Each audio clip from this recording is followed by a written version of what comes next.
This lecture is the first in a series of lectures that examines the Gilded Age in United States history. We date the years of the Gilded Age from 1877 to 1900. This is a very pivotal time in the history of the United States in which the country sees dramatic transformations in regarding to industry, immigration, urbanization, its politics, and the settlement of the West. We date these years from 1877 to 1900 because it commences after the Reconstruction period, after the Compromise of 1877, up to the nice round year of 1900 and the beginning of the 20th century. I like to think of the Gilded Age as in a series of topics, including the settlement of the West, industrialism, particularly stemming from the North and it now extending to the South and the West, by which we mean really the Second Industrial Revolution. Also, the response of the working class in the creation of new labor movements and unions and protests and strikes. Also, the enormous wave of immigration, new immigrants coming to the United States, particularly from Southern and Eastern Europe, but also from other quarters of the globe as well. The Gilded Age is also the great age of urbanization with the explosion of American cities building up and not just out. And also they're a very important time in regarding politics and the transformation of the relationship between Washington, D.C. and particularly major business leaders. This first lecture is going to examine the first of these topics in what I like to call the Wild West, or the settlement of the West. For a long time, the extreme western portion of the United States, by which we mean the plain states and also into the Rocky Mountain states, were always viewed for a long time as really uninhabitable, really not valuable land, even though the United States had purchased this land as part of the Louisiana Purchase and then gained other territories due to the Mexican Cession and the acquisition of Texas and settlement of the Oregon question. For a long time, many believed and in fact labeled this area as the Great American Desert. The popular assumption was because of its arid landscape and its grasslands and the absence of large lakes and particularly absence of regular rainfall, that this really was not an inhabitable and certainly farmable area. That is, of course, ironic because much of this area today, due to changes in farming and irrigation, is often known as the breadbasket of the world. So this popular idea of this area being the Great American Desert and therefore being slow to be settled, of course, changes during this time period of the Gilded Age and remains so today. Indeed, this area of the country, the plains areas particularly, is not uninhabited. Indeed, there's a great deal of wildlife in this area, including mustangs, which are wild horses, also coyotes and wolves, also prairie dogs, which are first identified by Lewis and Clark as small field mice which chirp, which they labeled prairie dogs. These are some of the more important animals of the region. But indeed, the animal, the wildlife that attracts the most attention in the Plain States is the American bison. We distinguish the American bison from buffalo. Buffalo usually is a designation given to the more popular water buffalo of Africa. In any case, throughout across the American plains, there is a superabundance of American bison as American settlers begin to interact with the plain states.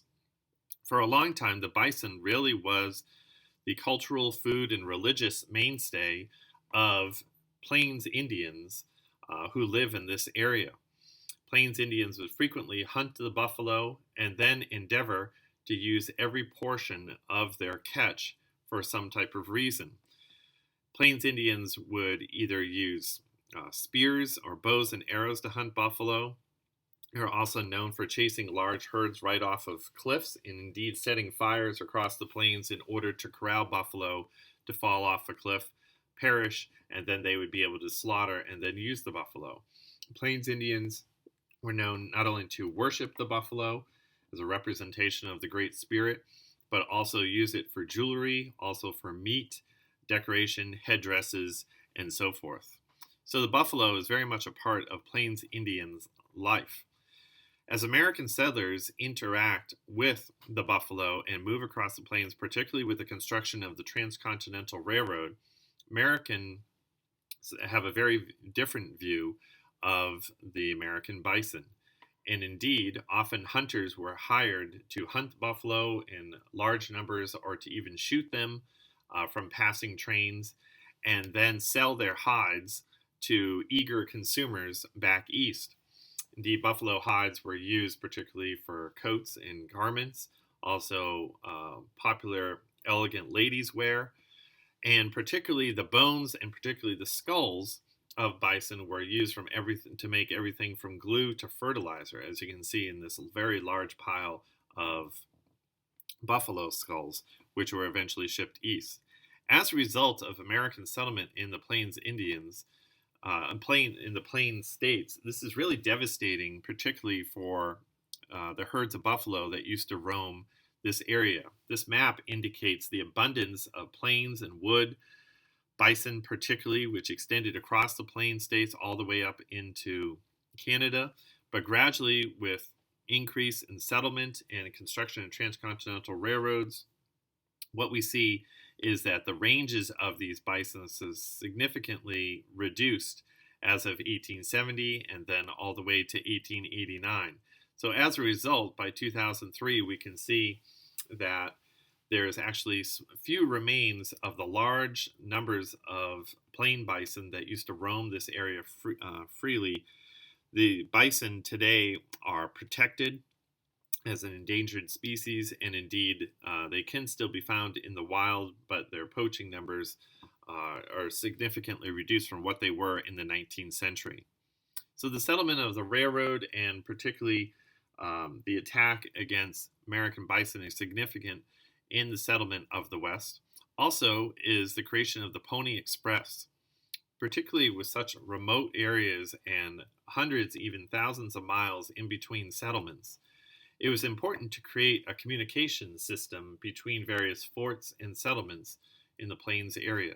We see this in the creation of the Pony Express, which was a mail carrying service in between a city like St. Louis all the way to San Francisco, following a couple different routes, but really could connect some of the more frontier towns that one might find in Nebraska or Wyoming, Colorado, Utah, or also Nevada. This is an early point of contact in between settlement in the east and then all the way out west to California. There were many reasons why Americans headed west after the Civil War. One of them is the Civil War itself, particularly for Confederate soldiers who had lost the war and had gone back to the South only to find their farms or previous means of living completely destroyed by Union armies. There was very little to return to in the South.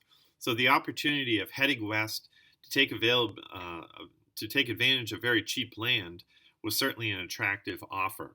And so therefore we see a lot of former Confederate soldiers move west and begin anew. And one of the greatest motivations for this movement is the cheap land that became available out west. And indeed, many Americans take advantage of deals from the federal government, particularly the Homestead Act of 1863, to gain free acreage if it was simply improved and made into a working farm or used for improvement. Of course, Americans have always headed west if they ran into financial trouble in the East, or if they are looking to escape a marriage that they're unhappy in, or an illegitimate child they had fathered, or if they had some type of criminal past. There are many different reasons for heading west that Americans took advantage of, particularly in the late 19th century. As a result, during the Gilded Age, we see an abundance of territories out west gradually become states and join the Union. For much of the rest of this unit, I'm going to take a look at various numbers of these states. We can start with Texas in 1845, which we already discussed in our unit on Manifest Destiny. But Texas indeed becomes a state in 1845, and we've already examined the process by which Texans declare their independence and defeat the Mexican army at the Battle of San Jacinto, and then is eventually incorporated into the United States as the Lone Star Republic, and then becomes the state during the last days of the presidency of John Tyler. Texas is, of course, an important plains state, particularly for its cattle in the late 19th century. Some of the greatest cattle drives usually originate in Texas and then head north. Many of the steers that are part of these cattle drives is the famous Texas Longhorn. Texas Longhorn is a hybrid steer that was introduced originally by Spanish conquistadors and brought to the New World. The Texas Longhorn is a particularly attractive steer to be part of a cattle drive because indeed they could go long distances without water and could hold on to their weight and then provide their owners and the cowboys quite a bit of money once they were sold for slaughter at auction. Indeed, many trails extend to the north into the Plain States out of Texas, including the Goodnight Loving Trail, which originated at Fort Worth, Texas. It was a very popular cattle town, then headed west to New Mexico before heading north all the way to Cheyenne, Wyoming. Also famous was the Chisholm Trail, which originated further south in Texas, particularly around the San Antonio area, and either moved up through Austin or closer to the panhandle of Texas before it was completed somewhere around Kansas, particularly Abilene, which was an area where a lot of steers were loaded onto the end of the railhead and then sent north to Chicago and its slaughterhouses. So as a result, because of the Chisholm Trail and various cattle trails, we see two important cities emerge in the 19th century in Texas, one being the Dallas-Fort Worth area. Dallas really emerges particularly first as a cattle town where a lot of steers were held in pens before they are assigned to a drive and then headed north on one of those trails. But also Houston, further to the east. Houston, although there is cattle in the area, really makes a name for itself as an oil boom town. And particularly as the United States experiences the second industrial revolution at the end of the 19th century, crude oil will become increasingly important not only for kerosene but also particularly for gasoline used for the various motors that is part of industrialization. And Houston really emerges as an oil boom town and continues to expand with its numerous refineries still today. California, we've already seen, becomes a state in 1850 as part of the Compromise of 1850. It had declared its independence from Mexico as part of the Bear Flag Revolt. It had created the Bear Flag Republic, and then as part of that Compromise of 1850, joins the Union, indeed, as a state in 1850. Of course, settlement begins in large numbers by Americans from the East due to the California Gold Rush, which was supposed to be kept secret, surrounding Jacob Sutter's Mill in the Sacramento area on the American River. But gradually word gets out, and of course the 49ers arrive in large numbers in 1849, prospectors looking to make their fortune in the hills surrounding Sacramento, digging out gold. As a result, this creates San Francisco as an enormous boom town, which really pops up overnight with prospectors and those servicing the prospectors settling the town and indeed creating a city. California therefore becomes a state, gains sufficient population to move from being a territory to a state very quickly, becomes a state in 1850, and then continues to expand across the 19th century. There's a very famous earthquake that occurs in San Francisco in 1906. A 7.8 magnitude earthquake struck the area, resulting in 3,000 deaths and over $524 million of damage. This leads to a new attention on building codes that would make buildings more resistant to the damage caused by earthquakes. California is, of course, a very lush area, particularly in the north, due to its very famous wine district, particularly centered around Sonoma, California. California becomes one of the world's largest economies in the 20th century, due in large part to its agricultural abundance, which is much of it is grown in the interior. But of course, the coast is very famous for vacationers and commercials and the Hollywood movie industry, with some of the more famous coastlines, including Big Sur, with its gorgeous rock formations butting up right against the Pacific Ocean. Los Angeles emerges early in the 20th century as a significant city. Very quickly, the area of what we call Los Angeles was filled up with significant population. And the problem for Los Angeles, as indeed much of California, is always the lack of water. And so, in an effort to continue to get individuals to move to Los Angeles, a group of real estate developers posted the very famous sign in the Hollywood area known as Hollywoodland. This sign, which has become synonymous with the movie making industry, was really first erected to attract settlers to come buy homes in the area. This is, of course, a very crowded area of California today, and the Hollywood sign becomes much more better known as part of the movie making industry. But to solve the problems that Los Angeles was experienced by running out of water, a group of engineers and politicians worked together in order to dig the famous Los Angeles Aqueduct, which would borrow or redirect water from the Owens River Valley to the north and bring it all the way down to the Los Angeles area. Therefore, a team of surveyors and engineers and public financing provided the enormous expenditures that this project required of digging canals and aqueducts to bring water down from the Owens River Valley all the way down to Los Angeles, across the landscape, and then irrigating some fields along the way, but really providing Los Angeles the water that it sought, and therefore enabled further growth and really overcrowding in Los Angeles as a result of this new water supply. Los Angeles today still gathers a lot of water from the Colorado River, redirected by the Hoover Dam. As a result, this redirection of water, of course, is devastating to the Owens River and the Owens River Valley to the north.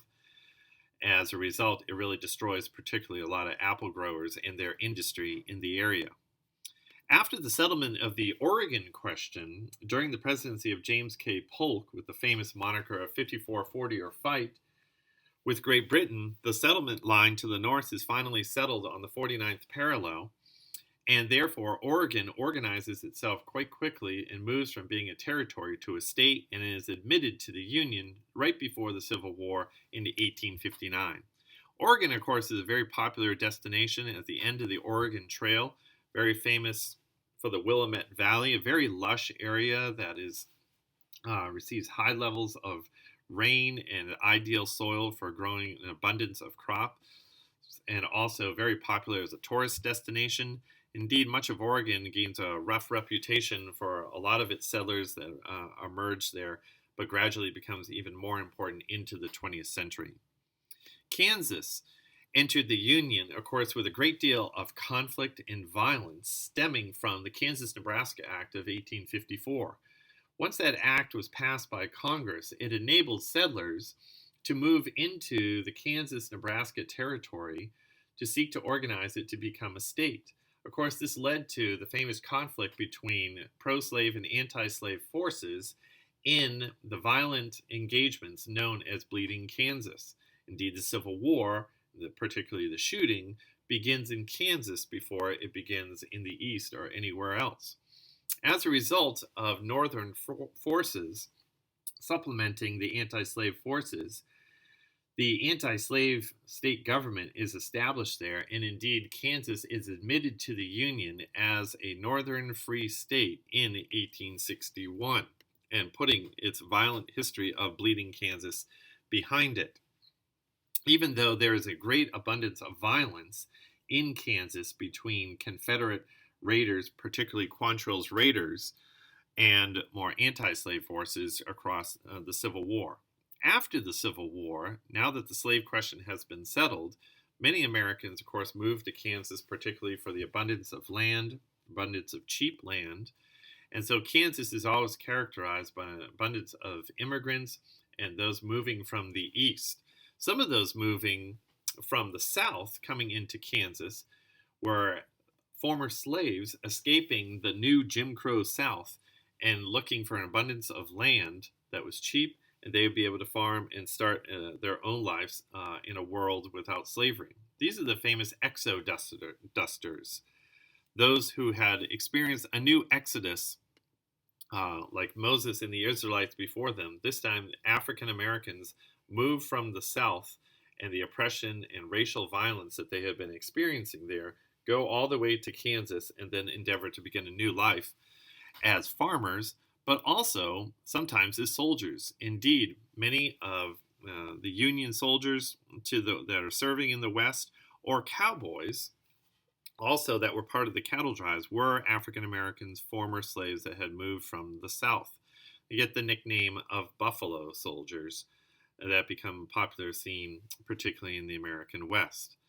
Kansas, of course, is very important because it is the terminus or the railhead of the Chisholm Trail, what we would really identify as I-35 today. And Abilene, Kansas is that last stop on the Chisholm Trail for a long time. Indeed, this is the railhead. Abilene, Kansas is therefore one of these cattle towns that emerge very quickly and have a very rough frontier reputation. The roughest street in Abilene, Kansas was probably Texas Street, no doubt named because of the Texas cowboys that had traveled long distances on the Chisholm Trail and had come to the end of a cattle drive. And now that they had made some money, had a little bit of money in their pocket, they engaged a lot of rowdiness on this area. So Texas Street in Abilene, Kansas was not only known for its fence pens in which a lot of cattle were eventually arrived and are penned before they're loaded onto the rail cars to be sent to Chicago for slaughter.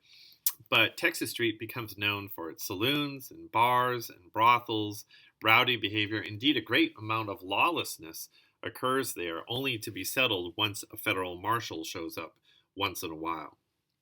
One of the families that lives in the local area that, of course, is quite unnerved by the violence and the legacy of Abilene are the Eisenhowers. The Eisenhowers were a German family that had come over from Prussia in the 1700s, had settled originally in Pennsylvania, but due to the availability of cheap land, they moved from Pennsylvania, and as part of their religious sect known as the River Brethren, a very strict Mennonite community, came to the Abilene, Kansas area. And so it is therefore in this area that a young Dwight Eisenhower grows up in Abilene with numerous stories from his childhood of the lawlessness that had overtaken Abilene in its early days, which had gradually settled down towards the end of the 19th century and become something more of stories that were passed around, particularly among more religious families such as the Eisenhowers. Also during the Civil War, Nevada moved from territorial status to also becoming a state. Nevada, far out west, of course, is known for its deserts and mountains, but particularly its mining. And mining prospectors played a central role in the settlement of Nevada. Indeed, you have a lot of these boom towns, bonanza towns, in which a precious mineral, particularly silver, sometimes gold, but particularly silver, is discovered, and it leads to the quick creation and erection of a town that is quickly assembled and a scurrying into the local hills and mountains in order to find the precious metal. The most famous example of this is the mining claim of Henry Comstock, which becomes known as the Comstock Lode. Comstock Lode was a silver bonanza discovered particularly around what we would call Virginia City, Nevada, in which a very deep vein, abundant vein of silver and some gold is discovered in this area. The Comstock Lode is, of course, best known for its silver, and indeed, the total silver ore extracted from 1860 to 1880 on the Comstock Lode was 6,900,000 tons of silver. The Comstock mines produced 14 million in gold and 21 million in silver just in 1877 alone.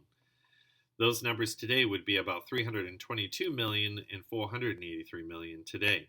The greatest depth of this mine of silver at the Comstock Lode reached 3,360 feet below the surface in 1884. And indeed, the total Comstock mine production from 1859 to 1878 was $320 million, which netted a profit of $55 million to the owners of the mine. Really, by 1880, however, the bonanza period, or the abundance of silver that's being discovered, really was over. Needless to say, mining in frontier Nevada was a very dangerous task in which immigrants particularly were recruited and paid very little, worked in very hot and exhausting, dangerous conditions, often with an absence of adequate oxygen and certainly safety precautions. And so, as a result, it led to an abundance of mining disasters and health problems for the miners in latter years. Indeed, a lot of these miners who are participating in the Comstock Lode and various other prospecting chances in Nevada, after working in very dangerous, hot, unhealthy, and poorly paid conditions all week, would then go to the frontier settlement of Las Vegas, where there was, from the very beginning, an abundance of casinos in which they could waste their money on gambling and also bars, saloons, and brothels as well. Shortly after the American Civil War, Nebraska, again as part of that Kansas-Nebraska Act, finally moves from territorial status to statehood. Nebraska enters the United States as a state in 1867 and, of course, becomes probably the best example of why the myth of the Great American Desert was not true. And indeed, Nebraska becomes an enormous agricultural area. You can see here a field of sorghum, which is a cereal, which becomes very important with many other crops and mixing with many other crops. Nebraska is known for its agricultural and natural beauty, including Chimney Rock, which is this rock abutment that emerges from an otherwise flat plain at 300 feet tall. Very important for the settlement of the Plain states, including states like Nebraska, was the Homestead Act, passed by Congress in 1862. What the Homestead Act did was offer 160 acres of all this land owned by the federal government from the Louisiana Purchase or the Mexican Cession. 160 acres of land is offered to settlers and farmers. All they had to do was file an application, do something to improve the land, create a mill or some type of business or shop or town or a farm, file for the deed, and then it was owned by the claimant.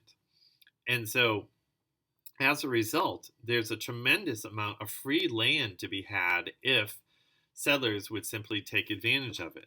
Now, those who had taken up arms against the federal government, particularly Confederate soldiers, were prohibited from qualifying for the Homestead Act, and you had to be 21 years of old and have to have lived in the United States for 5 years. But even women and blacks were encouraged to participate in this program. And so, as a result, many settlers from the East, and particularly immigrants from Europe, are very excited about the prospect of owning their own land. And Nebraska benefits immensely from the Homestead Act of 1862. Now, of course, as these settlers come in 1862, there is an abundance of forests, and so many of these homes are built right on the plains, often in the form of sod houses or very primitive structures. But in any case, this was an enormous sense of pride for a lot of homesteaders, particularly immigrants, particularly Russian or Eastern European immigrants, who had worked on a wealthy landowner's farm and did not own their own land in Eastern Europe or Russia. Now, the prospect of coming to the United States, owning your own land, improving it, owning it for free, was an enormous inducement for settlement in the Plain States, including Nebraska. One of the most important developments for agricultural production on the Plain States was the development of what is called Russian winter wheat. This was a strain of wheat that had actually been developed by a group of German farmers who had moved from Germany to southern Russia. The plain or the steppe of Russia is very similar to the American plain states. And so these German farmers in Russia had developed this wheat that could endure the very strong Russian winters. So they bring the same strain of wheat to the American plains, particularly Nebraska and Kansas, sometimes called Turkey red wheat, and they find is enormously successful. Indeed, the production from Russian winter wheat on plain states such as Kansas and Nebraska is actually detrimental to the cattle drives, because as more and more acreage is put under the abundance of this Russian winter wheat, many settlers and farmers did not want cattle drives trampling their crops. And so more and more crops are fenced in, and it leads to a decline in the easy access and wandering herds that would be able to move across the plain states in the early days of the cattle drives. Now, of course, all this settlement does not change the fact that this is still a very arid area in the American plain states. Originally, there was this popular myth that if Americans moved west and settled this area, there was this silly myth that the rain would follow the plow, that if you just plow the area, then the skies would open up and indeed naturally irrigate this area. That is, of course, not true. But what was true is the discovery of a very large aquifer, underground water under this key area of the plain states. This is the Ogallala Aquifer. Very important water source for irrigating all the crops that are now being planted across the plain states into the Dakotas, Kansas, Oklahoma, even the panhandle of Texas, and further west. However, because this aquifer is constantly employed to irrigate the abundance of crops in this area, it has led to a great decline in the amount of water in the Ogallala Aquifer. Indeed, the aquifer is replenished at a very slow rate compared to the volume of water that is drawn out of the aquifer every year in an effort to irrigate all of these crops. And so, even though the aquifer is very important in transforming the plain states into the breadbasket of the world, it would not seem to be a long-term solution for continuing agricultural production in this area. Colorado becomes a state in 1876, known, of course, for its beauty and really the center of the Rocky Mountains, famous later for skiing and so forth. There are numerous boom towns or bonanza towns with the discovery of silver mines in some of these mountains in the Rocky Mountains. One of the more famous strikes of silver miners occurs in Colorado, known as the Cripple Creek Miners' Strike. As we move along in the Gilded Age, we're going to talk a lot about the labor movement, labor unions, and also strikes, particularly out east against large industrial corporations. But here we have a strike in Colorado, really way out west in the frontier, in which a group of miners protesting their low wages and also dangerous conditions and long hours that they had to work, protest against the owners of the mine claim, the mining company, and walk off the job and protest in a strike. What is unique about the Cripple Creek Miners' Strike is that this will be the only strike during the Gilded Age in which local government authorities, by which mean the governor and the National Guard, side with the strikers. As we'll see on many all the strikes out east, frequently the governor will call out the National Guard to break a strike and to break strikers and make them go back to work. Here in Colorado, conditions were so bad at Cripple Creek Mine that the miners here get the benefit of the protection and support of not only the governor of Colorado, but also the National Guard, which is very significant in helping them win some of the demands that they're requiring as part of their strike. Colorado was also originally nicknamed the World Sanatorium. It was called this because it becomes a popular destination for sufferers of tuberculosis, which in the 19th century were called lungers. Tuberculosis was, of course, an infection in the lungs, leading to extensive coughing, even coughing up blood. It can be a very debilitating condition.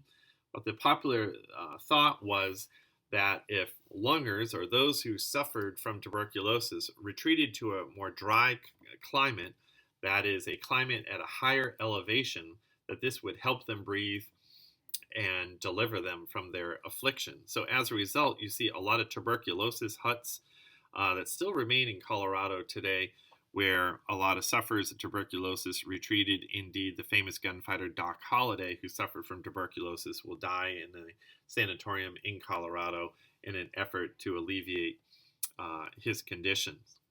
North and South Dakota entered the Union as two different states in 1889. Originally, this area was known as the Dakota Territory, but eventually is divided into two different territories and become two different states on the same day in 1889.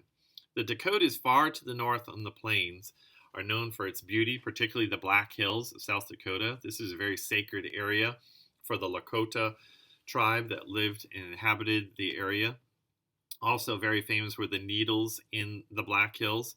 One of my favorite topographical features of the Dakotas were the famous Badlands. The Badlands are this very unique topographical feature in South Dakota in which you have these high hills, even small mountains that are very desolate, very bleak. Very little vegetation grows on them. Indeed, it looks a lot like the surface of the moon. But it's a fascinating area to hike and to explore, camp, and hunt, and definitely something to see in South Dakota. Of course, one of the more famous landforms in South Dakota is Mount Rushmore in Keystone, South Dakota, right outside of Sioux Falls, South Dakota. Mount Rushmore was carved by the Swedish engineer and architect Gutzon Borglum, and this famous tribute to American presidents is a popular tourist destination right outside of Sioux Falls. What's interesting about the Dakota Territory, that of course it is divided into two territories. It is admitted as two different states in the same year that Montana and Washington are. And it was President Benjamin Harrison who was looked to, and many wondered which bill from Congress to admit one of the Dakota territories into the Union would be signed first. That, of course, would make that territory a state first.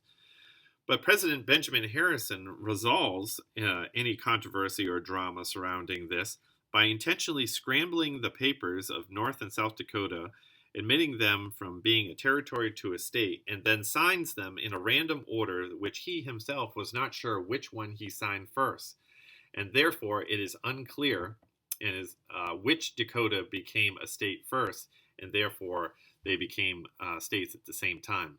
The Dakotas particularly are beneficiaries of a lot of those German settlers who had lived in Russia and had farmed that winter wheat on the Russian steppe. They too bring their discoveries to the Dakotas, and it becomes an important agricultural area. You can see that Bismarck emerges as the capital of North Dakota, very appropriately, with its large German population, as a tribute to the German Chancellor, which had done so much to unify Prussia and the German states into the country of Germany in 1871. But indeed, there's a lot of violence also in a lot of these frontier or bonanza towns in the Dakotas as well. The Dakotas is also the scene of a great travesty for the cattle drives in a very severe winter of 1886 to 1887. Indeed, this winter is so cold and the snowfall was so abundant and the ice lasted for so long that it gets nicknamed the Great Die-Up, because so many cattle were dying and ended up with their hoofs up in the air as they had rolled over and fallen dead due to frostbite.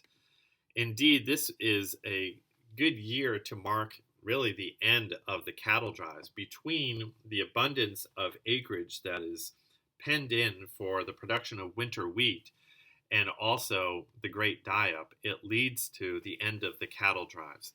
And indeed, months later after this winter, steers and the skeletons of steers were discovered in streams and on the ground, with so many freezing to death. Indeed, there were blinding snowstorms that many individuals were not even able to find their house after walking 100 feet away from their front door. Montana also becomes a state in 1889.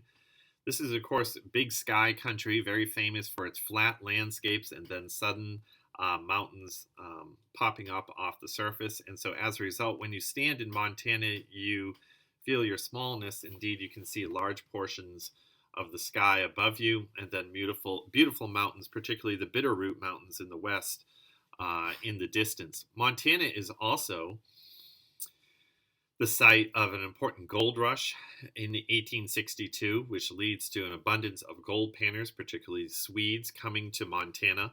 But Montana's primary industry in its early years is particularly mining, and particular copper mining. And indeed, the Anaconda copper mine becomes the most productive copper mine in the United States. Indeed, 94,900 tons of copper is extracted from the Anaconda mine in the area surrounding Butte, Montana from 1881 to 1947. Indeed, a lot of the wiring in houses, particularly suburban homes and factories, will be done with copper that was originally mined from the Anaconda copper mine. This mine is also going to be very important during World War II. And so Montana is, of course, famous for its ranches, the end of cattle drives, its beauty, its mines as well. Washington becomes a state in 1889 as well, originally part of the Oregon Territory, very famous for the Cascade Mountains, including Mount St. Helens, which is an active volcano and indeed erupts in the early 1980s. Seattle becomes a frontier town, indeed a gateway town to the rest of Asia, also mining prospectors, and indeed the far northwest corner of the United States, very famous for the Puget Sound and, of course, fishing and its fish market. Idaho joined the United States as a state in 1890.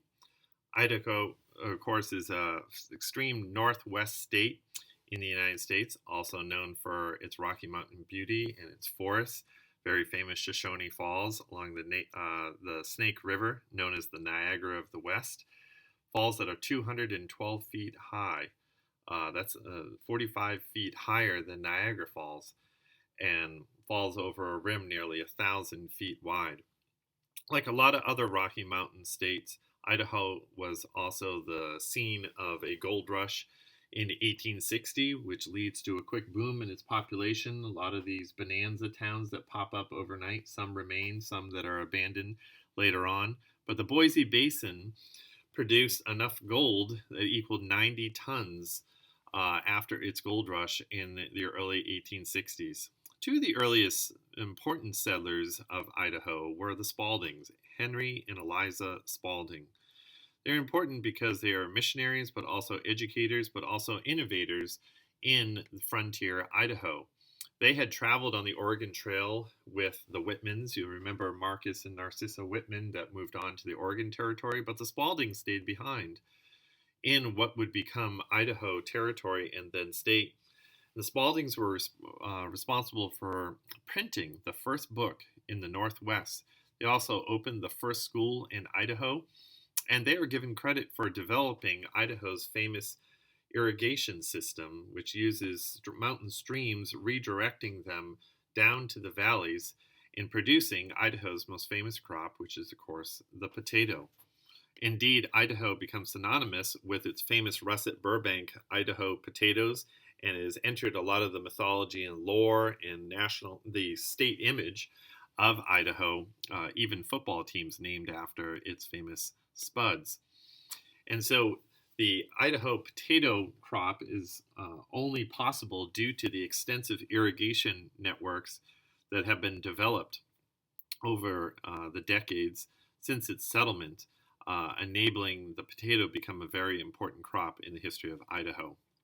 Wyoming joined the Union in 1890, also known for its beauty, enormously flat, plain state, but not devoid of a portion of the Rocky Mountains as well. Famous for its canyons and also Devil's Tower, which is also one of these, like Chimney Rock in Nebraska, one of these large stone formations that emerge suddenly out of a rather otherwise very flat landscape. Also, Yellowstone National Park, perhaps the country's most famous national park, was also the first national park in 1872, with its very famous feature of Old Faithful, a geyser, hot springs geyser that erupts roughly every 90 minutes. Very popular with tourists on the Yellowstone Plateau as well. The Grand Tetons are also a very famous geographical feature in Wyoming, popular for hunters and campers and tourists as well. But Wyoming, so much of the state, if you ever drive across the state, you'll find that is very indeed filled with very flat prairie, very flat ground. Indeed, still today, Wyoming is the most sparsely settled, least populated state in the United States. At a very early point in Wyoming's history, settlers made use of the plains by constructing sod houses. With the absence of forests, therefore wood, it was difficult to construct houses made of such a natural substance, and so forth. Therefore, they resorted to what they had, which was the very ground beneath them. And so, as a result, using some supports, really many early settlers in Wyoming and other plain states lived in a house constructed of grass or sod.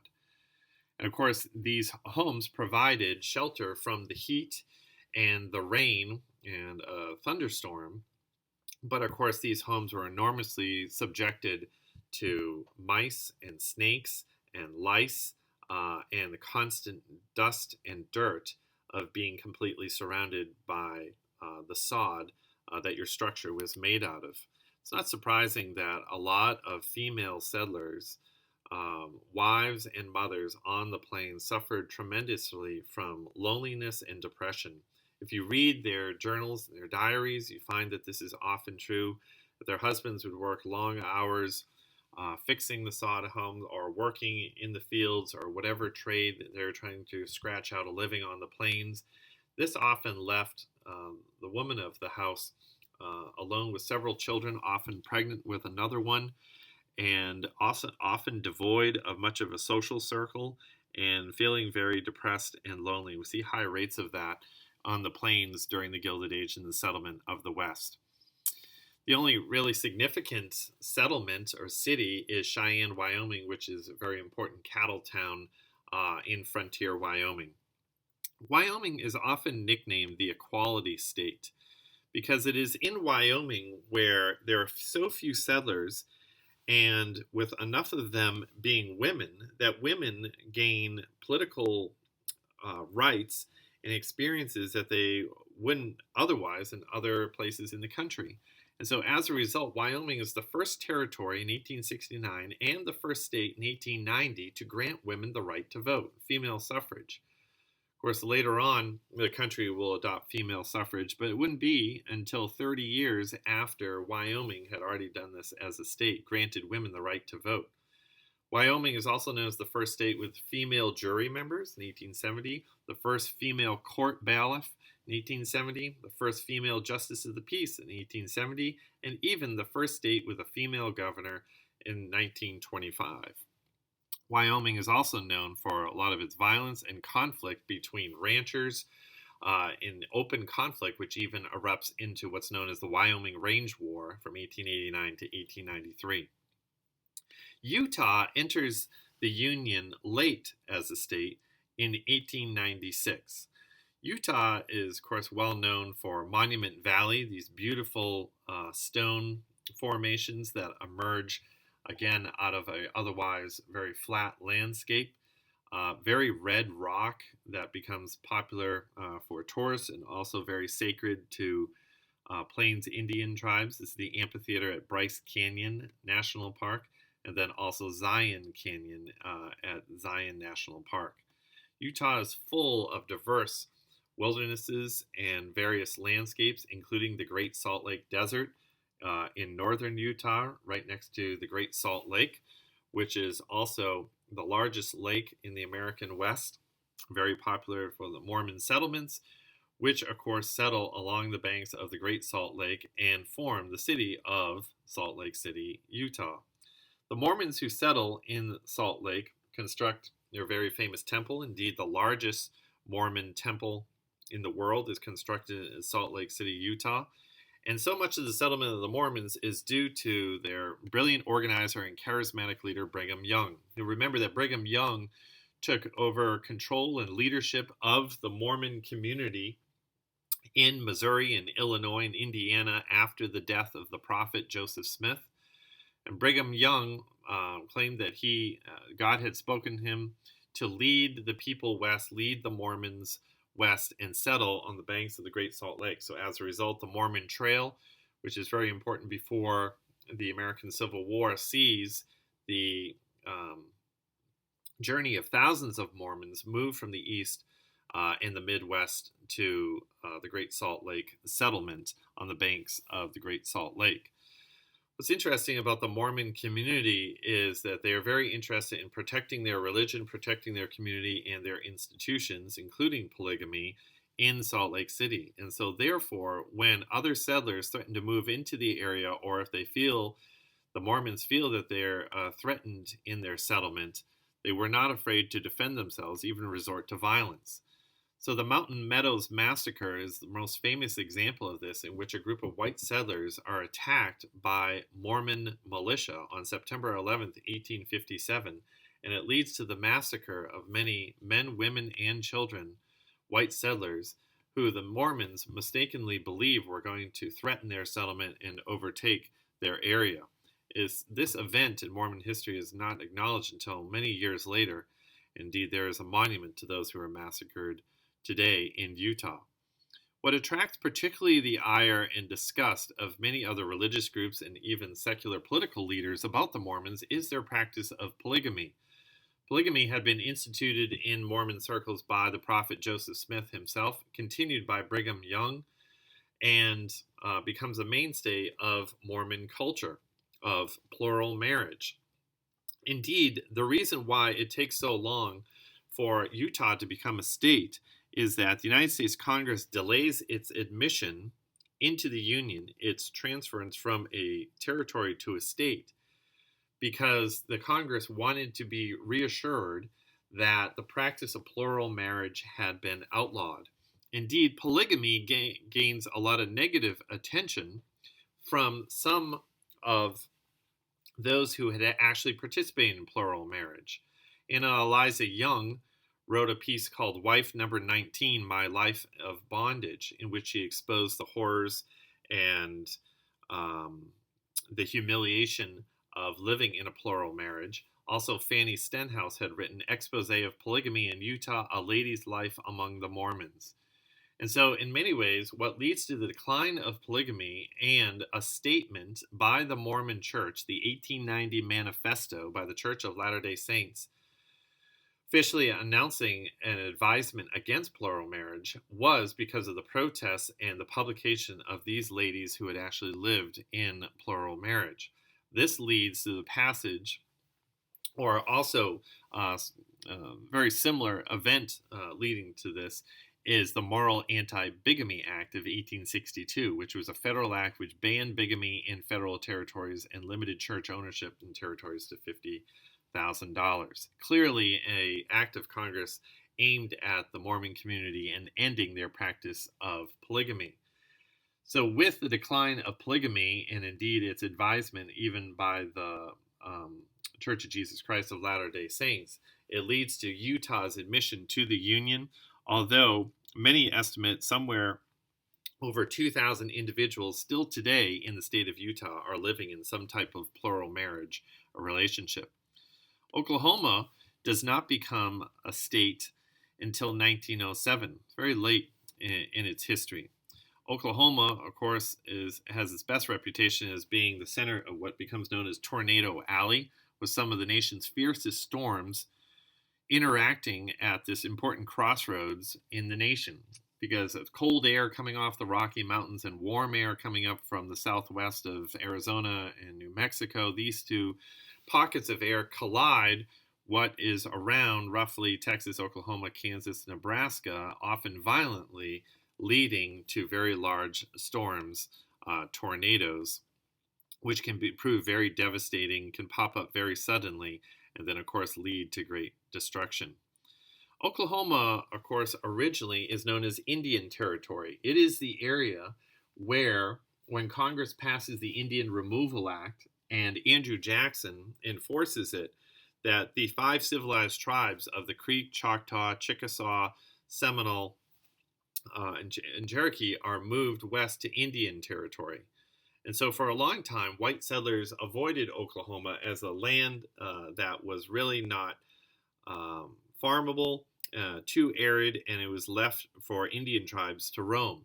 But once that it is discovered to be a very valuable area, the federal government opens up large sections, large tracts and plots of land in Oklahoma with a rather dramatic event in 1889, the first of a series of land rushes, in which would-be settlers who were interested in making their claim and taking advantage of the Homestead Act were allowed to line up and then wait for the signal of the boom of a cannon and then quickly rush across the landscape and squat on a piece of land you claim to be your own and take advantage of the Homestead Act. Indeed, on April 22nd, 1889, both Oklahoma City and Guthrie had populations of around 10,000 people in literally half a day when they had virtually no settlers earlier in the day. So those who actually waited for the signal of that cannon boom to go and rush across the landscape and claim your plot of land were known as the boomers. Those that went too early, went the night before and squatted on a piece of land claiming it as their own and therefore broke the rules, were known as Sooners. Oklahoma becomes important as part of that cattle drive to the north. Indeed, one of the stops on the Chisholm Trail, right off the Chisholm Trail, was an area where there was still water to be had for the watering of your cattle. That frontier town becomes known as Stillwater, Oklahoma. Stillwater, Oklahoma becomes the recipient, beneficiary of one of the most important laws passed by Congress during the Civil War to benefit settlement, development, and education on the Plain States. This was the famous Morrill Land Grant Act. Another act, just like the Anti-Polygamy Act, proposed by Vermont Senator Justin Smith Morrill. There were two Morrill Land Grant Acts which designated areas of federal land, particularly out west, but not always out west, to be reserved for the construction of a school of agriculture and mechanical education. This leads to the formation of many famous A&M schools, agricultural and mechanical schools, the more famous ones being Oklahoma A&M, which was designated in Stillwater, Oklahoma, also Kansas A&M, also Texas A&M, and Iowa A&M.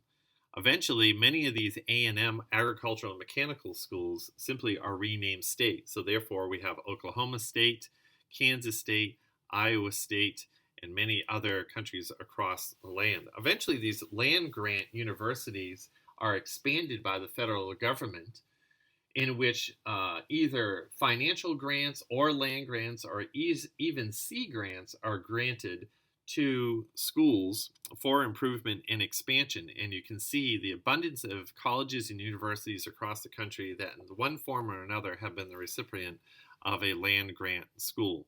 Oklahoma State University being a good example of this, founded in 1890 as Oklahoma Agricultural and Mechanical College, and then gradually transformed into Oklahoma State University, and also my alma mater. What's interesting about Oklahoma State University is that originally they're known as the Tigers after Princeton University. There was a very popular professor at Oklahoma A&M who had come from Princeton. And so, indeed, early Oklahoma A&M adopts the mascot of the Tigers, but also the colors of orange and black from Princeton. Once they become known as Oklahoma A&M, they change the mascot to the Aggies, or the agricultural students. But then in the 1950s, borrowing on the local true story of a real cowboy known as Frank Eaton, nicknamed Pistol Pete, they transform their mascot to the Cowboys. Frank Eaton indeed was a real cowboy, and indeed, as a young boy, his father had been shot by 5 outlaws in the territory of Oklahoma. At a young age, he was sent to an army fort to be raised there by soldiers, and he vowed to one day get revenge and murder those killers of his father. And so he learned to fire his pistols at this army fort. Indeed, he became such a good shot, he became nicknamed Pistol Pete by the soldiers who raised him. And then subsequently, as a young man, he went out and hunted down and succeeded in killing 4 of the 5 men who were responsible for the death of his father. So he becomes a sheriff, and as a result, a famous gunfighter in the area of Oklahoma. And so in the 1950s, still while he was alive and featured in a homecoming parade, Oklahoma A&M Aggies become the Oklahoma State Cowboys, with Pistol Pete being the mascot of the university today. Indeed, he is buried locally right near Oklahoma State University, the original Frank Eaton nicknamed Pistol Pete, who died in 1958. In 1912, New Mexico joins the Union also as a state, very famous also for its western landscapes, including Carlsbad Canyon, also the White Sands of New Mexico, also other rock formations such as Shiprock. New Mexico has the distinction of having the oldest continuous in use church in North America. This is San Miguel Chapel, which was built in 1610 in Santa Fe, New Mexico. Still the oldest church structure and still employed for religious Catholic services today inside the original dwelling. New Mexico is also famous for its famous Pueblo houses, rock formation houses that were carved by the Pueblo Indians in many of the local mountains. And New Mexico becomes significant in the Mexican-American War when General Stephen Kearny marches down to Santa Fe and declares revolution, and indeed New Mexico departing from Mexico and joining the United States very early in the war between the United States and Mexico. Gradually, the New Mexico Territory, which originally really covered much of the Southwest, is reorganized and divided into what we would identify as parts of Nevada and the state of Arizona today, and of course the state of New Mexico. New Mexico is going to, of course, become very important in the 20th century with the development of Los Alamos Labs by the federal government, and this will be the center point, really, for the development of the atomic bomb during World War II, and also its first testing site. The last state to enter the Union among the lower 48 is the state of Arizona, not until 1912. Indeed, Arizona has very little population into the 20th century and does not become the very populous state it is today until the late 20th century. Arizona is famous for its red deserts and purple sagebrush and beautiful sunsets, but of course also the Grand Canyon, a large portion of which is in the state of Arizona, located in the state of Arizona. This is the south rim of the canyon here. Much of the Grand Canyon, of course, carved right down the middle of it by the Colorado River, which later on is dammed up by the Hoover Dam and employed for the distribution of water to much of the Rocky Mountain states and all the way to California. A good portion of Arizona is purchased separately in the famous Gadsden Purchase of 1853. You remember that the United States acquires the Mexican Cession for $15 million after the Mexican-American War. But realizing the need to construct a transcontinental railroad from Texas to California along the southern border of the United States, and rather through trudging through very difficult mountains across New Mexico and Arizona, an additional plot of land is purchased from Mexico in 1853, negotiated as the Gadsden Purchase for $10 million. The United States acquires this portion of land in which that Southern Pacific Railroad eventually is completed in 1882. Arizona, interestingly enough, actually secedes from the Union to join the Confederacy in the Civil War. Most of the very early and very sparse settlers of Arizona in the 1860s were Southerners and therefore favored the Confederacy. So a very, very small group of settlers actually declare Arizona for the Confederacy in what becomes known as Confederate Arizona, 1861-1865.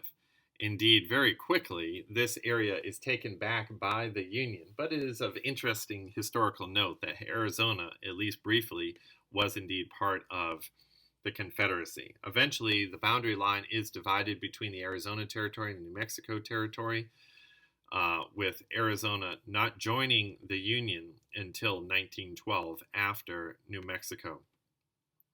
There's, of course, important mining operations in Arizona, including copper, and Arizona is the center of probably the most famous gunfight during the settlement of the Wild West, which takes place at Tombstone, Arizona in 1881.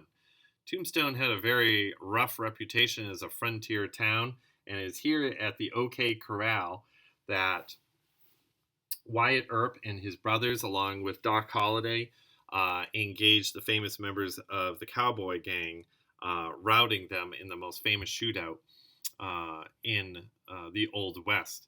Arizona, known as a very rough cowboy, mining, and outlaw area, is also famous for its prostitution.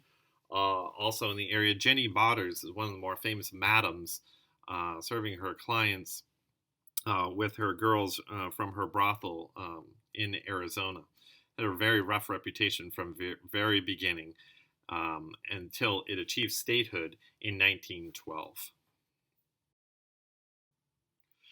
Absolutely essential and pivotal for the settlement and the development of the West was the construction of transcontinental railroads. By the end of the settlement of the West, there will be several rail lines that traverse the continent. But let's take a look at the most famous and first transcontinental railroad that finally connected the country. This transcontinental railroad originated in Nebraska, right on the Iowa-Nebraska border, and then proceeded across the Plain States through the Rocky Mountains and Nevada, and then all the way to the coast of California. This was a project that had been authorized by Congress during the Civil War. Indeed, it was part of the Republican platform when Abraham Lincoln ran for president, and it had its origins in the Kansas-Nebraska Act of 1854, which of course led to the formation of the states of Kansas and Nebraska, but also resulted in Bleeding Kansas. And the violence in Kansas over pro-slave and anti-slave forces led to its delay. But even as the country is tearing itself apart and at war between North and South, it is being unified like never before from East to West. And indeed, the symbol of the railroad knitting the country together, East and West, even as it is divided North and South, was not lost on contemporaries of the time. In the end, once this transcontinental railroad opens in 1869, it would traverse 1,175 miles. Two different railroad companies were responsible for the construction of the Transcontinental Railroad: the Union Pacific Railroad, which originated from the east, the eastern leg, and then the Central Pacific Railroad, which originated from California.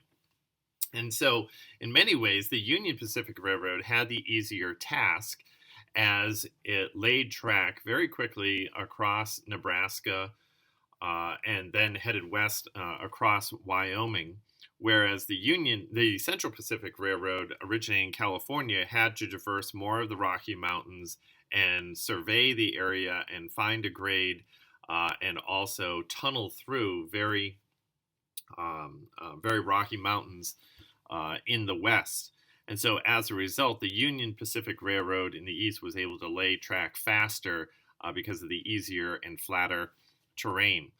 Very important for the Union Pacific's workforce were Irish immigrants.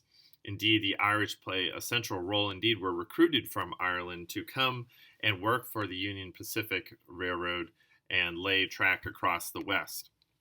All the way, particularly through Wyoming. So as a result, these teams become more efficient as they go along, moving up rail ties and then also the iron and steel rails themselves. There would be crews to lay the spike into the rail, also another crew that would lay the grade in the first place, also an additional crew that would bring telegraph poles and also connect the wire for the telegraph.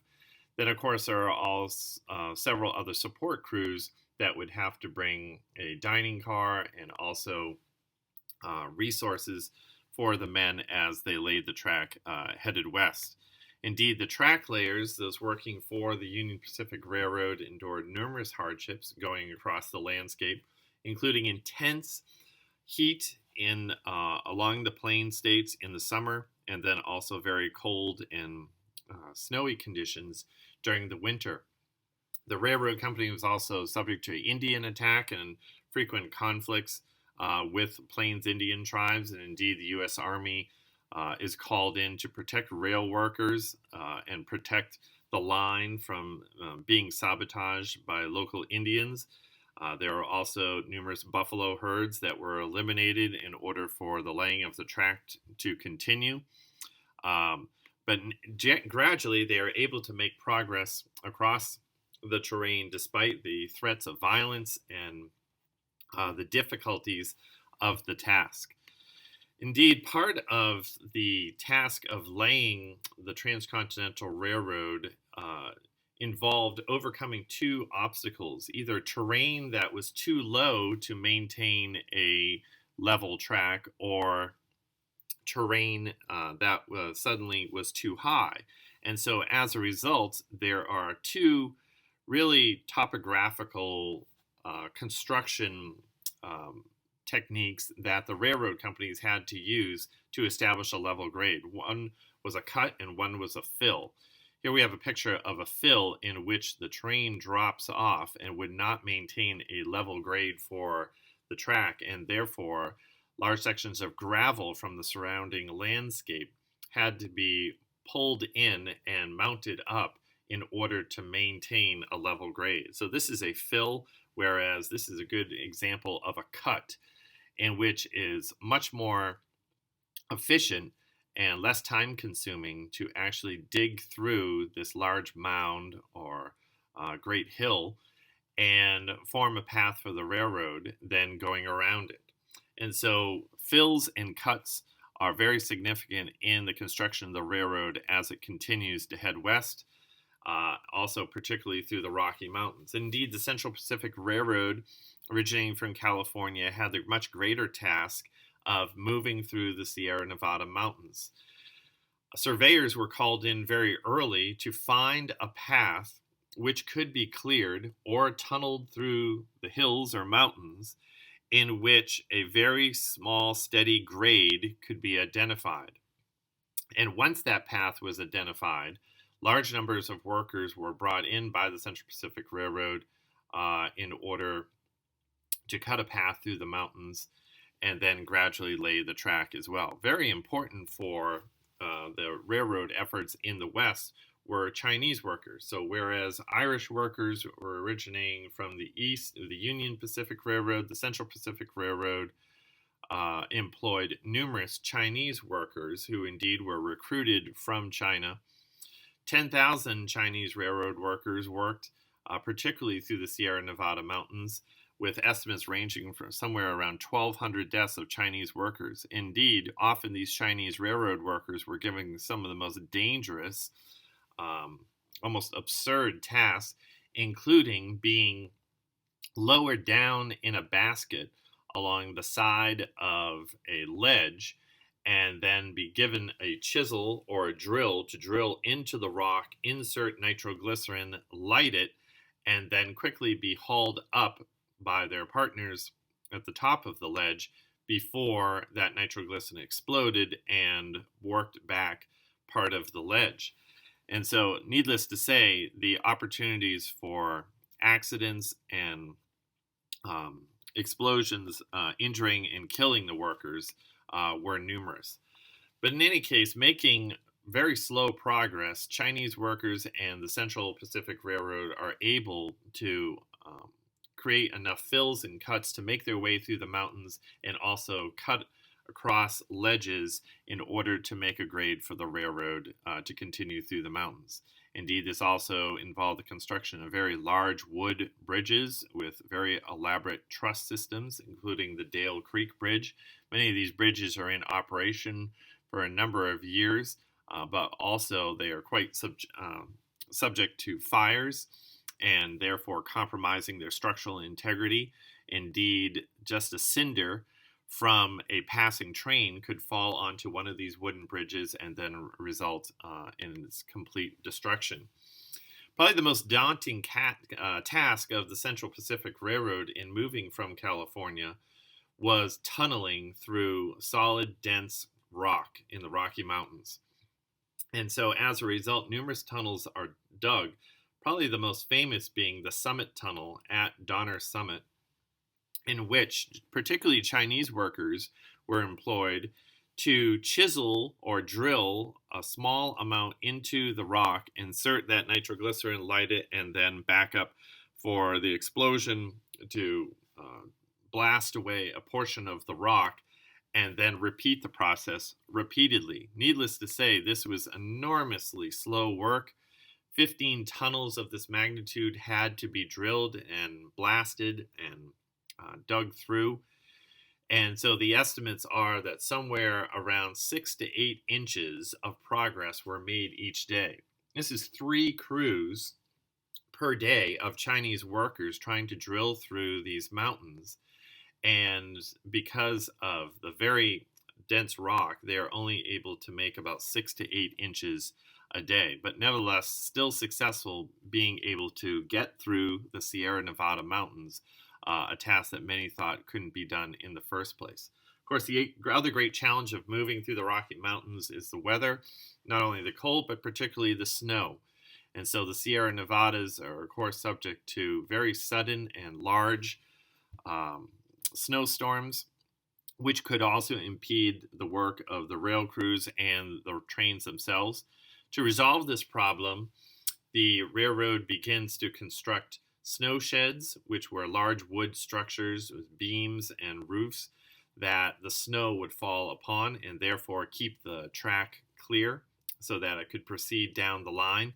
But again, these snow sheds, which are of course made of wood, were also very subject to fires, as just a single cinder again from the coal box of a passing steam locomotive could set the entire snow shed on fire. Nevertheless, the Central Pacific Railroad was able to continue into Nevada in late 1868, and then finally the grand day does occur once Congress intervenes and identifies a spot in which the Central Pacific and the Union Pacific Railroads would come together and unite both rail lines. And so, as a result, we have this famous photograph occurring at Promontory Summit or Promontory Point in Utah on May 10th, 1869. The Central Pacific Railroad and the Union Pacific Railroad come together and meet, and a final spike is nailed into the lines, the golden spike, signaling that the Transcontinental Railroad has been completed. So this great task, which originated during the Civil War, is finally completed in the years immediately after the war, a great symbol that the country is coming together, and if it is not bound together north and south, it certainly is bound together east and west. And so we can see an example of the one of the famous golden spikes still on exhibit at Stanford University today. The first transcontinental railroad that goes across the center part of the West is not the last transcontinental railroad. Indeed, subsequent railroads that traverse the continent would continue in the north, with the Northern Pacific and Great Northern Railroad going across the Dakotas and Montana territories, and then also the Atlantic Pacific and also the Southern Pacific railroads, which would traverse across the Southwest, employing some of that land that was purchased with the Gadsden Purchase. And again, these transcontinental rail lines are part of the tens of thousands of rail mileage that are laid after the Civil War and really connect the country like never before. We should turn now to examine the relationship between white settlers and the Plains tribes after the Civil War. Of course, this leads to a great amount of conflict between rail workers and pioneers and Mormons and missionaries and farmers and immigrants, those coming particularly from the east to make claims on the west, while the Plains Indians still remain there. So this leads to a series of wars that we can designate the Indian Wars of the late 19th century. And indeed, this will eventually see the extinction or removal of most of the Plains Indians from these areas with the development of white settlement. The Plains Indians were a diverse group of tribes. it is really hard to identify just one way of life in which the Plains Indians lived. Numerous of groups within the Plains tribes were hunter-gatherers, but there were also farmers. Many of them were legendary warrior tribes, such as the Lakota. Some of them had integrated well with white society, others had remained at odds, others were willing to share the land, others opposed white settlement and the construction of additional rail lines.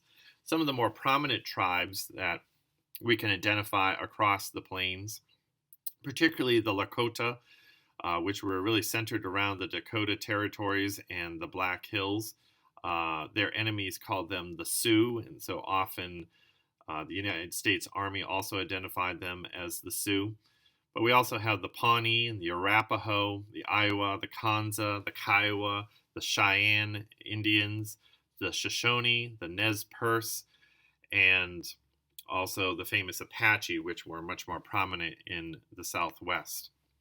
Originally, it seemed as if white settlement in the Plains area would proceed peacefully with the Plains Indians. Indeed, there was a series of treaties, beginning with the Treaty of Fort Laramie in 1868, in which significant portions of land were promised as reservation lands for the Indians, and particularly the Lakota. And indeed, very large boundaries were designated as Lakota territory in what we would call South Dakota today.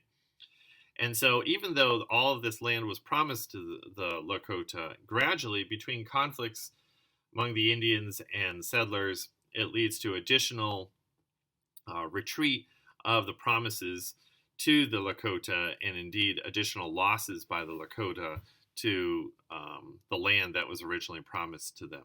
So let's look at some of the most significant tribes inhabiting the Plains States, including the Cheyenne. The Cheyenne were led by their very capable, charismatic leader, Black Kettle. Black Kettle was interested more than anything else in protecting his people, and so he had agreed to move to a reservation at one point and had retreated to a section of land in Colorado that was on the banks of the Sand Creek. On the banks of the Sand Creek, the Cheyenne had set up their encampment and believed that they would be able to live in safety. And indeed, many of the Cheyenne warriors had departed on a war mission and left many of the older folks and women and children behind in the encampment. In the neighboring area was an army detachment under the command of Colonel John Chivington. Chivington had developed a rather violent reputation for some of the raids he had conducted against Confederate forces during the Civil War. And indeed, his group of soldiers had been stationed in Colorado, and they hadn't seen action for years. And indeed, they were often derided in the press, and as a result had resorted to heavy drinking and carousing, and morale was low, depression was high, and the press held them in low esteem. And so as a result, Chivington and his men felt like they had something to prove and had something of their reputation to defend. And so responding to some reports of young braves leaving the Cheyenne encampment and attacking local areas, Chivington orders his men into the Cheyenne encampment at Sand Creek on November 29th, 1864, to conduct a raid which turns into the most famous massacre of the Indian Wars. Indeed, Army soldiers ride into the unsuspecting Cheyenne encampment and then summarily start killing men, women, and children on the site. The massacre is horrific, in which 150 to somewhere around 200 Cheyenne are massacred, with the majority of them being women and children. Indeed, this event really signals that the Indian Wars of the Plains will not proceed peacefully, and indeed, very early in the conflict, the U.S. Army gains a rather negative reputation for their willingness to massacre those perceived to be innocent in the conflict. Frequently coming into conflict with the United States Army are the Lakota Sioux. The Lakota viewed the Black Hills of South Dakota as their sacred ancestral lands, and indeed, large portions of South Dakota had been promised to them as a portion of the Treaty of Fort Laramie. Lakota were known as the most fearsome of warriors among the Plains tribes and had been frequently in conflict with neighboring tribes. Indeed, the U.S. Army is able to take advantage of their conflict with other tribes as their advantage. An event very early in the Indian conflict that leads to additional violence occurred along the Bozeman Trail, which was a significant Army trail that the Army used through Wyoming and into Montana. And it was there in 1866 that a detachment of soldiers under the command of William Fetterman were ambushed by a group of Lakota Sioux, fearful of increased influence by the U.S. Army in their sacred lands, attacks this group of soldiers and massacres them. As a result, the reputation of the Sioux in Eastern newspapers only further declines.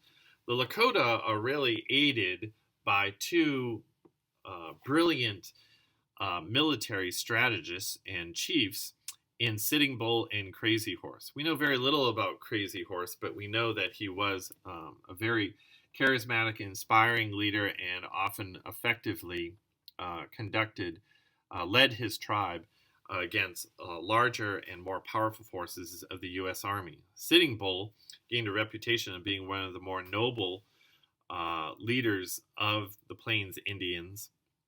Indeed, he earns his name, his moniker, famously from in the midst of a battle, walking out into the middle of the battle between U.S. soldiers and other Lakota, sitting down in the middle of the battlefield, smoking a peace pipe. Someone said he looked like a great bull sitting in the middle of the battlefield, so therefore the name stuck of Sitting Bull.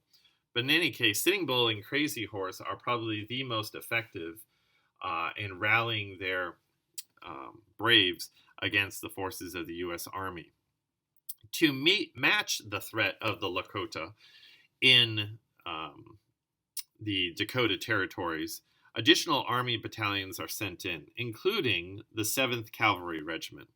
This is one of the more famous regiments to serve during the Plains Wars, and it was famously under the command of George Armstrong Custer. Custer had already had a rather famous and checkered career before he had entered service in the Plains Wars. He was a graduate of West Point, where he graduated absolutely last in his class, but he hadn't made a name for himself even at the Battle of Gettysburg, in which he had successfully routed a cavalry charge against Union lines that was pivotal for the success of the battle. He was greatly in love with his wife and indeed was often caught going AWOL or absent without leave from the Army to visit his wife, for which he was disciplined multiple times. But Custer, with his very famous long blonde hair, was part of a larger unit that was sent to the Plains to match the threat of the Indian tribes. Custer violates his senior officer's orders multiple times and gets out ahead of the larger Army column multiple times. This was an area of Montana that the U.S. Army had poor intelligence regarding the numbers of the Sioux and exactly what was their presence and their strength in fighters. But nevertheless, Custer, demonstrating an enormous amount of arrogance, continues to march his men on a grueling march dozens of miles away from the larger Army column. And so therefore, he is out in the middle of Montana without a lot of support of his fellow soldiers. And rather than giving his men an opportunity to bivouac and to rest, he continues to march. And once he does encounter the Lakota camp, he foolishly orders a charge into the camp with his men already being exhausted from an extended march, his horses being tired, and also not knowing the strength of the Lakota camp. So Custer orders this attack against the Lakota camp, and suddenly thousands of Sioux warriors emerge from the camp and attack Custer's men in the middle of the plains of Montana. Custer and his men suddenly realized they were completely outmatched, that this was a foolhardy attack, and so they begin to retreat quickly and run away from the camp. But by this time, the Lakota are completely enraged and alarmed, and they successfully surround Custer and his men on a small hill near the banks of the Little Bighorn River. And now Custer's men are systematically picked off as the Lakota continue to circle and circle and circle Custer's men. Custer is forced to shoot his own horses and to use them as a barrier to protect themselves as they fire back at the circling Sioux. But gradually the numbers of the Sioux are too great, and they continue to circle and move in closer and squeeze the vice on Custer's men, resulting in all of Custer's men being massacred, including Custer himself, with 268 killed and 55 wounded. And indeed, Custer's men are buried where they fell on the banks of the Little Bighorn River on the plains of Montana. Custer himself originally is buried on this site until later he is exhumed and buried at West Point. News of the massacre, or the Battle of Little Bighorn, gets back to Eastern newspapers, and white audiences are horrified by the episode. And a court of military inquiry is launched. How could this happen? How could a group of Army soldiers be wiped out by Plains Indians? How could a Civil War hero conduct such a foolish campaign? And so as a result, an additional 2,500 soldiers are dispatched to the plains to root out the Sioux and prosecute the Indian Wars even further. Really, with a continued campaign against the Lakota and already existing violations against the Treaty of Fort Laramie, now the United States Congress really sets about to dividing up the Indian tribes and reservations even more with the famous Dawes Severalty Act. Proposed by Henry Dawes, what the Dawes Act proposed was carving up the existing reservations for the Indians, which had been promised to them, chopping them up into individual family plots, smaller plots of land, in the hopes of which that Indians would adopt a more white version of farming, that they would settle down. It would break up the traditional cultures of a lot of the Plains tribes, and that they would forsake the hunter-gatherer nomadic lifestyle of the tribes. And so as a result, a lot of large sections of land that had been promised to tribes is now broken up and sold off for very cut-rate prices to white settlers. Indeed, the Dawes Act is viewed as not only an attack on the land promised to the Indians, but also their cultures, as a lot of Indians are removed to other locations, other remaining reservations, and the Dawes Act actually proves devastating for a lot of the tribes. Because of the great devastation and defeats and loss of land that the Plains tribes were experiencing, what we see during the Plains Wars is the emergence of a new dance, a new mythology among some Plains tribes to meet the threat of white incursion on their lands. This is known as the Ghost Dance, initiated by an Indian named Wavoka. And Wavoka had a series of visions in which the slain Indians, those warriors that had been defeated by the U.S. Army, would come back from the grave, and indeed they would restore the land to the tribes, and they would bring vengeance against the soldiers. And so part of this mythological dance, which Wavoka claimed to be a peaceful dance, but which was viewed as very violent and incendiary by the U.S. Army, was the wearing of the famous Ghost Dance shirt.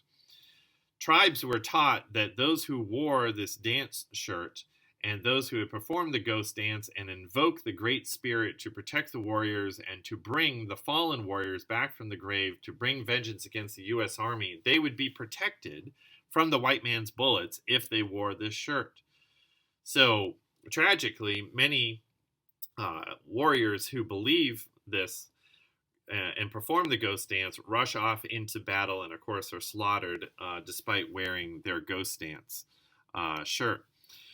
The last great episode that really results in the complete defeat of the Sioux on the plains is the Wounded Knee Massacre.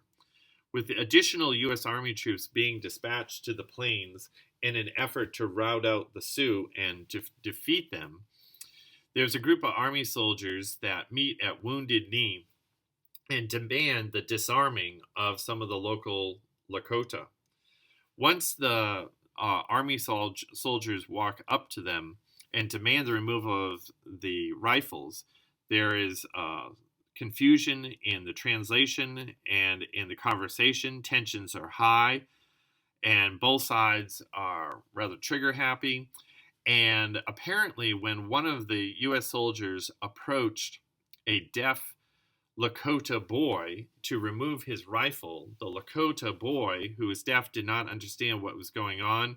Somehow a rifle discharged, and because of the anxiety of the situation, other Army soldiers believed the command had been given to fire, and so they begin shooting into the crowd of the Lakota station encamped at Wounded Knee, men, women, and children. The Lakota warriors fire back, and when the smoke clears, approximately 200 men, women, and children are killed at Wounded Knee, also resulting in the deaths of 25 soldiers. And so in many ways, the confusion and the tragedy of Wounded Knee is an appropriate symbol of so much of what occurs with the Indian Wars and the relationship between the United States Army and the local tribes. Another significant tribe in the Pacific Northwest were the Nez Perce. Nez Perce were one of the older tribes, plains tribes in the area. They had been famously given their name by French fur trappers, French word which means nose piercings, for their famous piercings, including in their nose.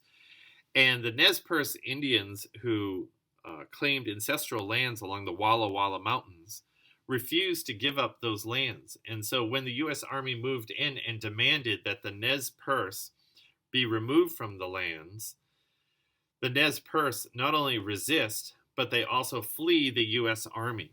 The Nez Perce embark on a very extended campaign march across most of what we would call Montana through very difficult terrains of the Bitterroot Mountains, with the Army commanders of General Nelson Miles and General Oliver Howard pursuing them, endeavoring to corral them and send them to a reservation. The Nez Perce are endeavoring to get to Canada across the border in hopes that they will be able to settle and continue their way of life across the Canadian border. But eventually they are stopped in the Bear Paw Mountains by the U.S. Army after this grueling long trek conducted by their very capable leader, Chief Joseph. Indeed, Chief Joseph is able to resist being removed to the reservations for a long time, but due to the extreme cold and snow, winter conditions of this trek across Montana and the absence of food, finally, after being surrounded by the U.S. Army, he is forced to surrender, and he delivers a famous speech in which he says, "Tell General Howard I know his heart.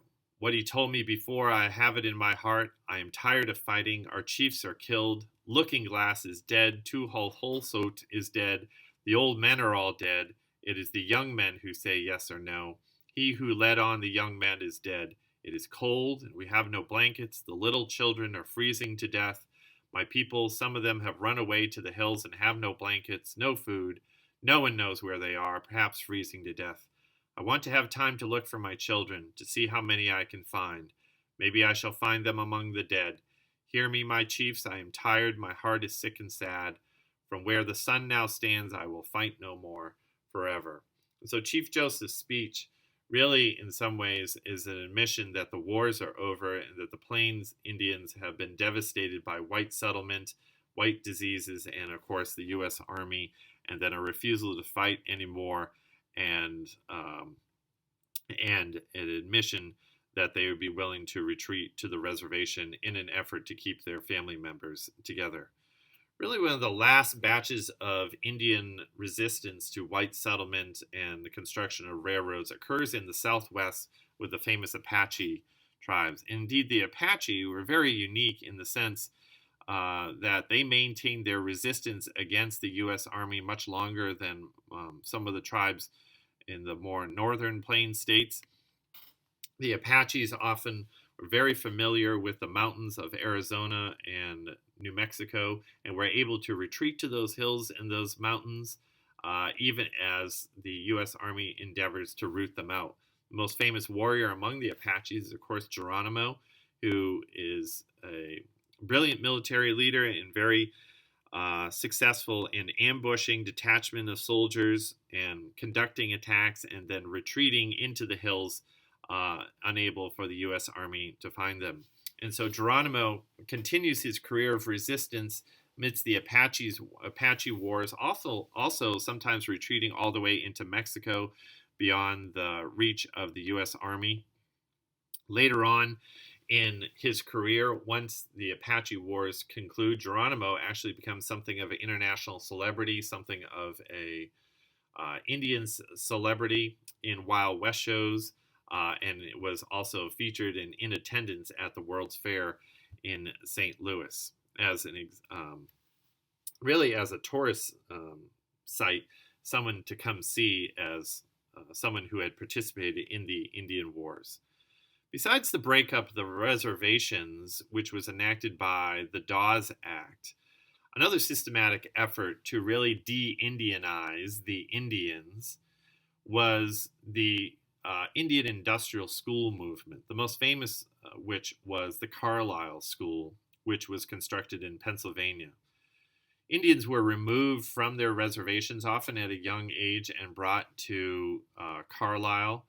They were denied the right and the privilege of speaking in their own Indian tongue. They were taught English. They were supposed to cut their hair and remove all piercings. They were to wear Western dress and forsake their Indian customs. And indeed, there are often severe penalties if the Indians at the Carlisle School engaged in any of their traditional Indian practices. The thinking behind the Carlisle School was to kill the Indian and to save the man, to really westernize and destroy Indian culture and adapt Indians to modern society. The success of the Carlisle School is debated and is probably marginal at best. Towards the end of the Plains Indian Wars, Helen Hunt Jackson, who's going to become one of the significant progressive reformers and writers, wrote a very important book called A Century of Dishonor. When this book was published in 1881, Helen Hunt Jackson detailed a long history of the failed and tragic relationship conducted between the United States government and particularly the United States Army with Indian tribes. And indeed, Jackson's book was the first effort to atone for some of the more horrific elements in the relationship between the United States Army and the Plains tribes, for the first time attracting attention to this issue. Let's conclude our study of the Wild West by a lighter topic, a more fun topic, of course, in talking about gunfighters and outlaws. Of course, so much has been done about the romance of the West and about how the mythology of the West really takes on a life of its own, particularly into the 20th century, with some of the more famous characters of the West, with their stories being often exaggerated and expanded upon and so forth in the media and television and radio into the 20th century. But indeed, the Wild West was wild and was often a rough area filled with lawlessness and an effort to tame more wild areas. And indeed, certain areas across the West today, you can still see a few of the remnants of some of this outlaw action, including a famous battle in Ingalls, Oklahoma, in which two gangs shot it out with some U.S. Marshals in the Oklahoma and Indian Territory. Here, 3 marshals and 2 residents were killed, along with several others wounded in a famous gunfight that took place in front of this old dilapidated building, which was then a saloon and something of the town hall of Ingalls, Oklahoma.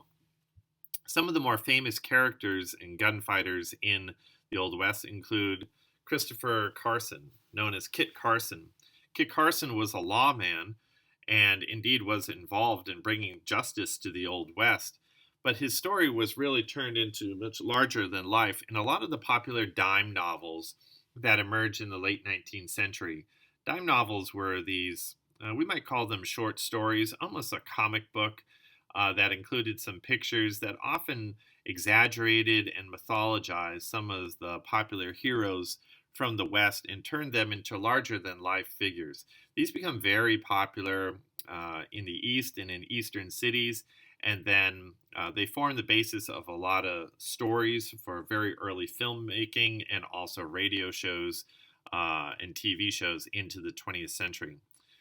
Bat Masterson is also one of the more famous lawmen operating in the West, whose stories were also exaggerated into dime novels. And really, probably no one else did more to mythologize and romanticize the Old West than Buffalo Bill Cody. William F. Cody was a lawman and a soldier, but he realized there was a great demand for stories from the West and interest in the West among Eastern audiences. And so, therefore, Buffalo Bill formed his very famous Wild West show, in which he would recruit Indians and soldiers who had participated in the Indian Wars and famous gunfighters. And there would be trick shots and stunts performed with horses and animals and so forth. And this became very popular among Eastern audiences. Even Sitting Bull and Geronimo participated in some of Buffalo Bill's Wild West shows. Indeed, Custer's last stand at the Battle of Little Bighorn was reenacted dozens and dozens and dozens of times, even with Custer's widow attending and approving of the excitement.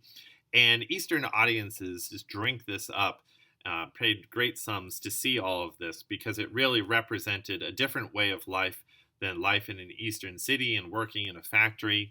And it confirmed a lot of the mythology that Eastern audiences wanted to believe about the West. Another famous participant in Buffalo Bill's Wild West show was Phoebe Ann Mosey, better known as Annie Oakley, who is a very famous female performer in which she demonstrated trick shots in which she supposedly could shoot a dime dead center from 100 feet out and then perform tricks on a pony and so forth. The most famous gunfight, perhaps gunfighter, lawman in the Wild West was Wyatt Earp. Wyatt Earp had made a name for himself in Dodge City, Kansas as a lawman and bringing justice to a rural frontier town. But after seeing so much action and violence in Dodge City, Kansas, he decides that he wants to retire with his brothers, go get some land, and get away from his career as a lawman. So he goes to rural frontier Arizona to the town of Tombstone, he and his two brothers. While they're in Tombstone, they're endeavoring to forget their past and not be known as the famous lawman and to conduct business and buy land and prosper, raise a family. And there they encounter and become good friends with John Henry Holliday, better known as Doc Holliday, supposedly the fastest shot in the West. There are reports that he had killed 22 men in the Wild West because he was such a quick shot. Opposing Wyatt Earp and his brothers and Doc Holliday in the town of Tombstone was John Peters Ringo. Johnny Ringo was one of the more famous outlaws, and also in the area was the famous so-called cowboy gang that would wear a red sash and conduct violence, murder, rob citizens of these frontier towns with no one opposing them. And so, despite the efforts of the Earps to not get involved in the local violence, nevertheless, they are commissioned as U.S. Marshals and engage the cowboy gang on one of the most famous gunfight in the Old West, which of course occurred right outside of the OK Corral. This is a reconstructed building for tourists at the OK Corral, but nevertheless, Wyatt Earp and his brothers, along with Doc Holliday, encounter members of the cowboy gang in a famous shootout, resulting really in the defeat of the gang and the restoration of law and order to Tombstone. Probably the most famous outlaw in the days of the Wild West was Jesse James. Jesse James gains a reputation of being a famous bank robber and violent individual. He had begun his career as a member of Quantrill's Raiders during the Civil War and had learned how to handle a gun, how to handle himself in a firefight. And so during the days of the Wild West, he launches in a career of robbing banks, having his own gang. He's one of the most wanted men in the West until he is betrayed by one of his own men and shot in Colorado. Another famous outlaw was Henry McCarty, better known as Billy the Kid, who was also involved in numerous bank robberies, including robbing the Clay County Savings Bank in Liberty, Missouri, until eventually he is also brought to justice as well. Significant event that signals the end of the Wild West occurred at the World's Columbian Exposition in Chicago, Illinois in 1893. This was a grand event showcasing many events and many new developments and inventions in American society during the Gilded Age. And there was a very large pavilion that featured elements of the Wild West that garnered a lot of attention. And so audiences really from around the world came to the Columbian Exposition not only to see new inventions and new elements of industrialism, but also to see the Western Pavilion and exhibits from several of the Western states. Indeed, one of the first Ferris wheels were featured at this World's Columbian Exposition. Very important paper was presented at the exposition that didn't attract a lot of attention at the time, but historians subsequently have looked back on it as certainly an important presentation. Frederick Jackson Turner was a historian, and he had written an essay that he presented at the exposition called The Significance of the Frontier in American History. It became a very important paper in historical studies. In it, Turner highlighted all the ways in which settlement of the West, going all the way back to the colonial period, had really become formational for American character. And indeed, Turner points out that it's unthinkable to have the American character, what we call an American, without having the West. And despite the situations in one life, whether they were in a bad marriage or if they had fathered a child that they didn't want to take responsibility for, or if they had suffered bankruptcy, or if they were guilty of a crime, or whatever your past deeds were, or whatever your economic failures had been, you could always leave your troubles behind in the East and move further west. There was always the availability of land. There were always employment opportunities on a farm or on the railroad. You could get lost in the West. Settling the West required ingenuity, and it really required men to be men, and it required working together and being an entrepreneur and an inventor and endurance and perseverance and all these things it took to settle the West. And now, Frederick Jackson Turner points out that the most recent census report of 1890 indicates that there is no distinct line of the frontier anymore. According to the U.S. Census Bureau, there was no particular area that you could designate it as a line of settlement. It doesn't mean that every parcel of land in the West was completely occupied. That isn't even true today. But what it indicated is there was no clear line that you could say, this begins the West, this begins the frontier, and this is a land that is not owned and uninhabited and not under the rule of law.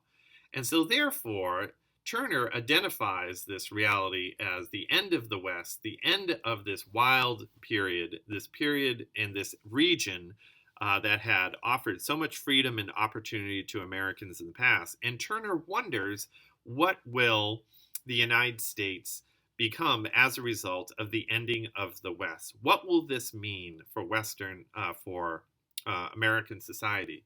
Will Americans now have to turn inward? Will they have to deal with their own problems? Or will they not have kind of that safety valve that the West had provided in the past? Now